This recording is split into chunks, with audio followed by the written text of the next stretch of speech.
उत्तर प्रदेश में बढ़ती बेरोजगारी सबसे ज़्यादा समस्या रही है और दूसरी तरफ 69,000 शिक्षक भर्तियों की बात करें तो आज तक उनको न्याय नहीं मिल पाया है। इनमें से कुछ ऐसे हैं जिनको पूरी तरीके से नकार दिया गया है, उनकी बातों को अनसुना किया जा रहा है। उनकी गलती सिर्फ इतनी है कि उनके फॉर्म में थोड़ी सी त्रुटियां थीं, जिसके बाद प्रशासन से उनको आश्वासन दिया गया था कि उन त्रुटियों को सही करके उनको नियुक्ति दी जाएगी। मगर आज तक 1 साल लगभग होने को आ रहा है, उससे ज़्यादा ये लोग धरना प्रदर्शन कर रहे हैं, मगर इनकी किसी तरीके की कोई सुनवाई न शासन कर रहा है न प्रशासन। बिल्कुल गूंगा बहरा बना बैठा है। ये अपनी मांग कर रहे हैं। क्या मांगे हैं इनकी, हम आपको वीडियो में दिखाएंगे।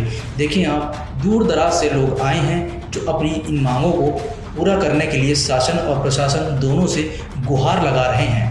ये आपके बैनर पे लिखा है कि नियुक्ति पद निर्गत किया जाए, क्या आपको अभी तक नियुक्ति पद नहीं मिला है? नियुक्ति पत्र नहीं मिला। 69,000 की जो मेरिट सरकार द्वारा जारी की गई थी, हम लोग उसमें चयनित हैं, लेकिन कुछ संकट त्रुटि के चलते, टाइपिंग मिस्टेक के चलते या मानवीय कुछ हमारे त्रुटि हो चुकी, जिसके कारण नियुक्ति पत्र रोक दिया गया है। तो हम लोग यही चाहते हैं कि हम लोगों के मूल अंक पत्र देखकर अगर हम सरकार द्वारा चयनित मेरिट में आ रहे हैं तो हमको नियुक्ति पत्र प्रदान किया जाए। आपका गुणांक कितना बन रहा है? हमारा गुणांक 70 बन रहा है, जबकि जनरल का 67 गया हुआ है। तो हम सरकार मतलब आपसे कम मेरिट वाले भर्ती में आ रहे हैं, आप बाहर हो रहे हैं। थर्ड लिस्ट में तो और भी कम हो गए हैं। योगी जी कह रहे हैं कि जो पढ़े लिखे लोग हैं, शिक्षक हैं, या जो भी हम प्रतिस्पर्धा करा रहे हैं उसमें पूरी तरह से न्यायसंगत हैं। जो भी प्रतिस्पर्धा में पार्ट ले रहा है उनको हम सबको नौकरी दे रहे हैं, तो आपके साथ न्याय नहीं हो रहा है। यही तो हम पिछले 8 महीने से अधिकारी, शिक्षा मंत्री, विधायक योगी जी के पास लगातार पत्र पहुंचाए जा रहे हैं। लगातार हम लोग अपनी बात रख रहे हैं, लेकिन उसको अभी तक संज्ञान में नहीं दिया गया। हम लोग यही कह रहे हैं कि योग्यता को सम्मान दिया जाए। जी सर, हम लोग 69,000 शिक्षक भर्ती में त्रुटि संशोधन संबंधित अभ्यर्थी हैं। ऐसे अभ्यर्थी जिनका जो है चयन हो करके काउंसलिंग हो चुकी है, लेकिन नियुक्ति पत्र मात्र एक छोटी सी मानवीय त्रुटि के कारण ये रोका गया है हम लोगों का। सर, हम लोगों की जो प्रार्थना है, हम लोग पिछले 8-9 महीने हो गए हैं जब से भर्ती हुई प्रथम काउंसलिंग, तब से हम लोग जो है यहाँ पर धरना दे रहे थे और लगातार हम लोग यहाँ पर आते जाते रहे हैं। अधिकारियों से मिले हुए हैं, डीसी साहब से मिले हुए हैं, निदेशक साहब से मिले हुए हैं, हर किसी को प्रत्यावेदन दिए। 50 प्रत्यावेदन हम लोगों ने यहाँ पर प्रेषित किए हुए हैं और उन लोगों ने अब तक हम लोगों के लिए कोई भी मतलब ऐसा आश्वासन या कुछ भी नहीं, कोई भी कंक्रीट उन्होंने स्टेप नहीं उठाया हुआ जिससे कि हम लोगों का जो है नियुक्ति मिले और हम लोग अपने क्या कहते हैं सेवा में जा सकें।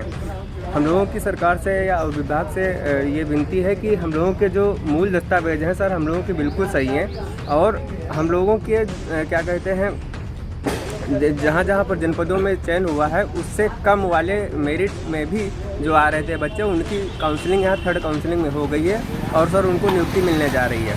हम लोगों की जो सीटें यहाँ पर रिजर्व थी उन लोगों को उन्होंने निरस्त करके उनके साथ जोड़ दिया है, तो हम लोगों की सीटें भी उन लोगों ने निरस्त कर दी हैं। तो हम लोग अब बहुत ज़्यादा मानसिक रूप से जो है प्रताड़ित हो चुके हैं। अंतिम रूप से हम लोग यहाँ पर आकर के और निवेदन कर रहे हैं। अभी हम लोग सुबह से माननीय कानून मंत्री से मिले और उनसे अपनी बात बताई, प्रत्यावेदन दिया। उन्होंने भी हमें आश्वासन दिया, लेकिन और कोई अभी तक उन्होंने कोई इस तरीके से बात नहीं बताई जिससे कि हम लोगों का कोई इसमें आगे काम हो सके। तो किस जनपद से आए हैं आप? जी सर, हम हरदोई से हैं। और सर जो त्रुटियां हैं बिल्कुल मानवीय त्रुटियां हैं, जेन्युइन त्रुटियां हैं। लगभग 95% ऐसी त्रुटियां हैं जिन लोगों की उनको कंसीडर कर लिया है। हम लोगों की कुछ त्रुटियां हैं जिनमें से कुछ मुद्दे हैं, जैसे कि एक आध नंबर किसी का बढ़ गया मिस्टेक से, किसी का टी और पी का मैटर है और उसमें जो है गलती से थ्योरी के टोटल पर चढ़ा दिए हैं नंबर।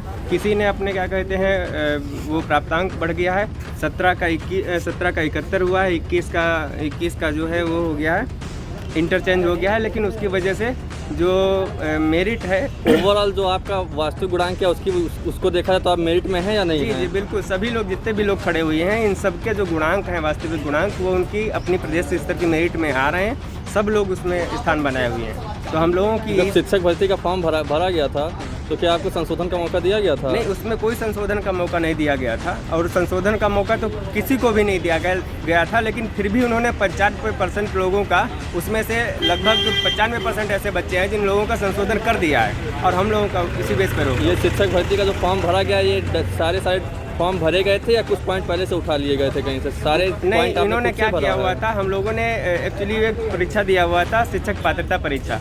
उसमें हम लोगों ने जो फॉर्म भरा हुआ था, सीधा उसी का फॉर्मेट उन्होंने आवंटन वाले जिला आवंटन के समय में आवेदन करने में रख दिया और उसमें कोई भी ऐसा मतलब चेंज करने का, कोई इसमें एडिट करने का कुछ भी ऑप्शन नहीं था, जिससे कि हम लोगों की ये समस्या बनी हुई। तो अगर देखा जाए मूल रूप से समस्या शुरुआत से विभाग की रही है।